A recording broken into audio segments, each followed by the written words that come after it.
The Safetots extra wide hallway gate comes in a standard size of 97 to 103 centimetres. This can be extended to fit up to 152.6 centimetres. We do extension pieces in 4 sizes, and you can fit up to 2 extensions onto one gate configuration. Now, the extension piece will come in a box with the extension, the box and a set of instructions.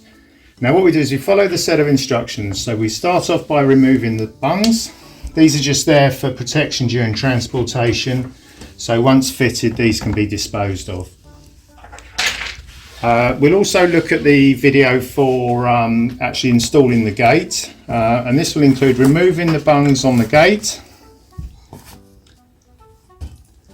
And then we just simply slot the extension piece into the end of the gate at top and bottom, and then we'll follow the process for fitting the gate as per the other video. We'll be fitting the bungs into the end of the extension piece now, and the spindles into the end of the extension piece, and then following the instructions for fitting the gate.